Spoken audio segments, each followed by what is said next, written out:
Hello readers, I'm Amy and I'm your nonfiction feminist. Today I am here to bring some attention to some books that I don't think get quite enough love on BookTube or in the wider world in general. So let's go ahead and get started with my first one.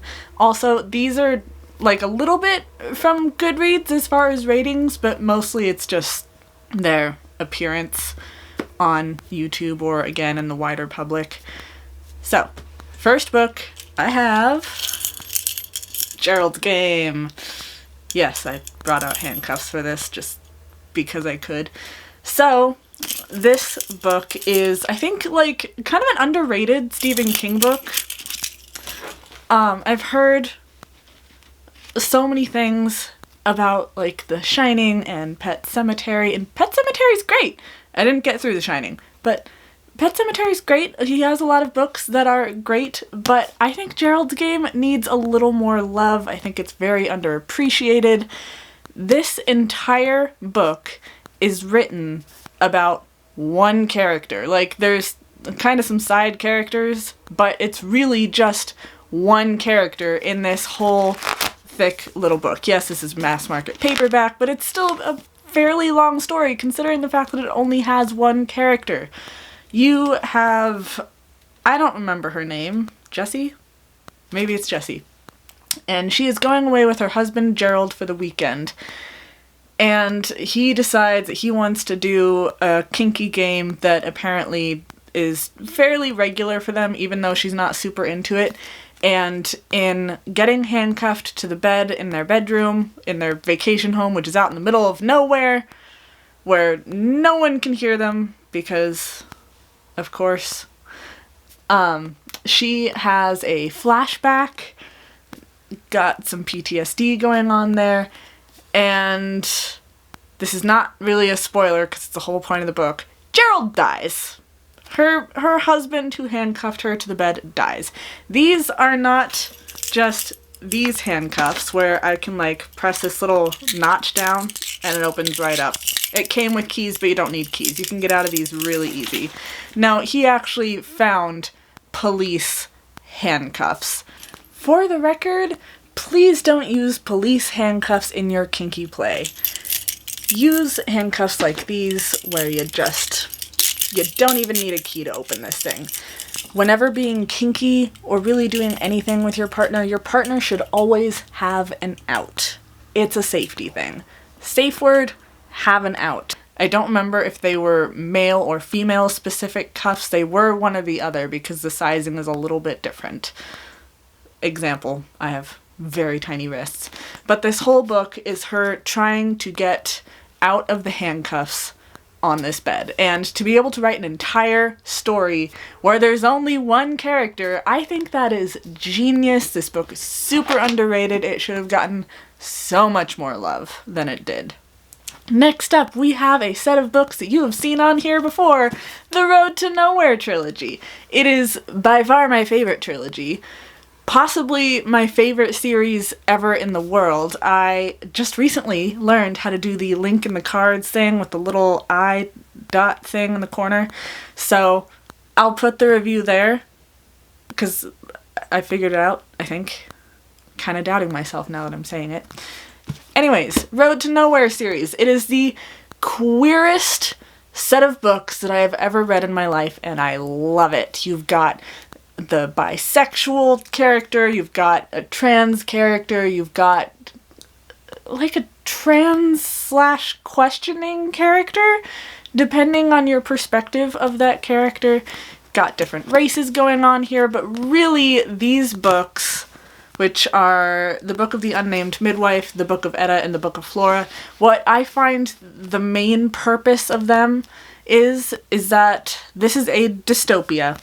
And the whole series, you've got a bunch of people who are traveling throughout the world in this dystopian world, and what you're really looking at is different cultures and how the dystopia has affected them and how they've adapted to it and how they approach issues such as women and gender and sexuality. And I adored these books. I would recommend them to just about anyone. There are lots of trigger warnings for things like rape and genital cutting, But if you are at all into queer fiction, I super highly, super duper recommend these. I love them. They're only in paperback. They're one of those releases that, I don't know, wasn't deemed important enough for hardcover or something. I don't know. It's an Amazon publisher, but I love these. These will always have a place of honor on my shelf. Meg Ellison, you are a genius. And then we have my most recent review, Towelhead by Alicia Arian. If you want to know anything more about this book, I will try to do the link in the cards thing again. I have a huge list of trigger warnings, very trigger heavy book, but it has a movie. I feel like it's kind of an indie movie just because it's not super well known, but I don't really know what makes indie. But anyways, not a super well-known movie, but that is how I first became aware of this book, and then I got the book and I absolutely adored it, and I have a whole sex education rant in the review, so just go watch the review. I'm very salty in that review. And then we have a thriller, which I need to read more of, Fierce Kingdom. I loved this. I love this. Fierce Kingdom, you have a mother and son who are enjoying an afternoon at the zoo. The zoo is closing. They go to the front of the zoo. They see something. This whole book takes place over about 3 hours, and it's super fast-paced, and you are following the mother and son as they try to survive in the zoo after they see the thing at the front of the zoo, which is pretty much what you would think it would be. So that part was a little predictable, but I thought it was super fast-paced. I would have read it in one sitting if I didn't have to work. Problems of a full-time worker.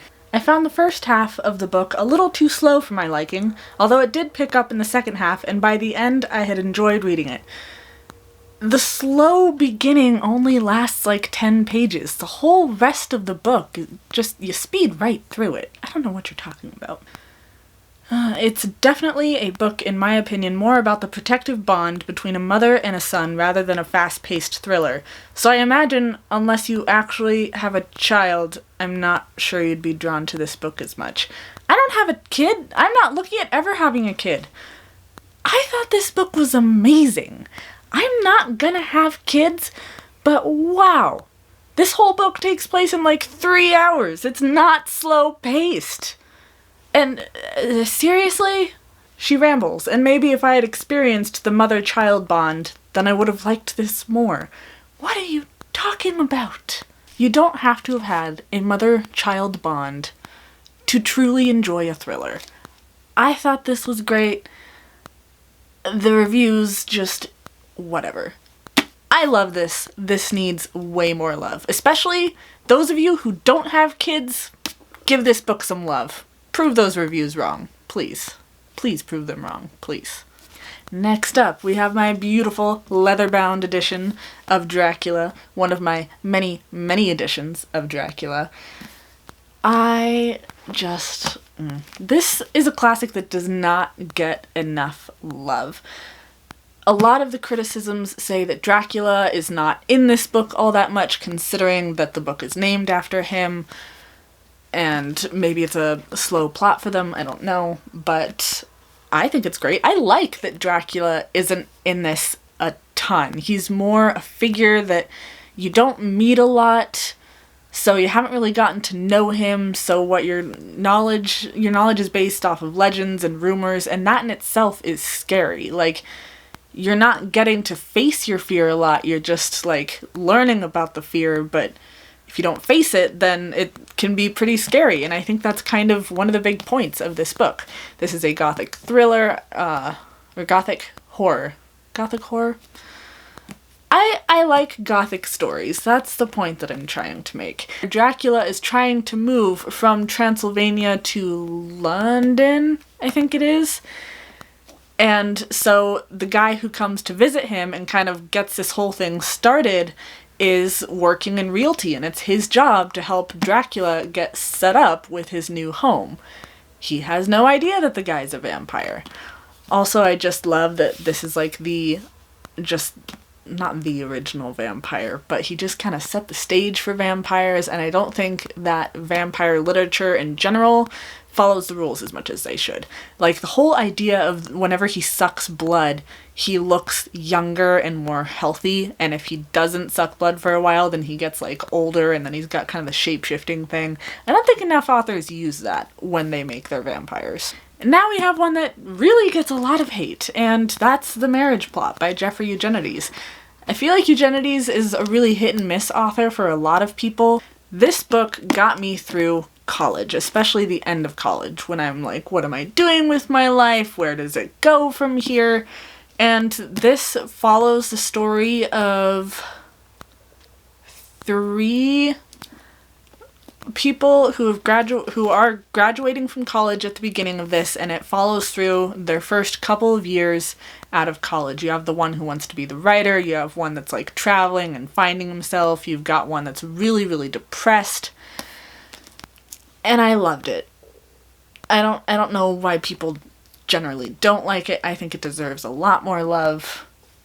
Like I said, this got me through college, and this made me feel better about not really knowing what direction I was going in. So, kudos to Eugenides for that. Another one I don't hear a lot about, or actually, I haven't heard anything about it, is The Light of the Fireflies. This was one of the free books that I got on, it was like World Book Day on Amazon, so I got the Kindle version for free. It's really got Room vibes by Emma Donoghue, where you have this boy who, like, his whole life, I think it's his whole life, is just the basement of his family's house. He's never seen the wider world, and you're seeing it from his perspective, trying to figure out, like, why is he in this basement? And his family's living with him. Why don't they go out in the sunshine and live their lives? And I loved it. It is very much like Room, but the story does follow a slightly different line, and I like it, and I think it needs more love. Also, this is translated fiction. I believe the author is Spanish, so more translated fiction love right there. And lastly, another one that I've reviewed and will link in the cards is Women Talking. This whole book is just women talking. You wouldn't think that I would like this book because it's almost all dialogue. There's a little bit of a plot to it, but it's really more character-based, it's dialogue-based. This is not the kind of book that I would generally like, but I fell in love with it. You have a group of men accused of raping their, like, wives and daughters and cousins in this Mennonite colony, and while the men who are left are trying to get the men who are in jail out on bail, you have the women who are talking to each other, trying to figure out what they're gonna do next. Will they stay? Will they go? What are their reasons for staying or going? They really go into their reasons, and I think that's awesome. There's a lot of feminism in this you wouldn't necessarily expect from people growing up in a Mennonite colony, and a plus, Miriam Toews grew up Mennonite, so this is an Own Voices book. Highly, highly recommend, even if it's not something you would typically read, because it's not something that I would typically read. But I read the premise, I liked the sound of it, and I ended up loving it. I read this in like a day or 2. So, down in the comments, let me know, do you agree with my choices, that these are really underrated? What are your underrated choices? Just have a conversation down there. I will reply to you more than likely, because I don't usually have that many comments just now on my channel. Anyways, I will see you all next time. Bye, friends.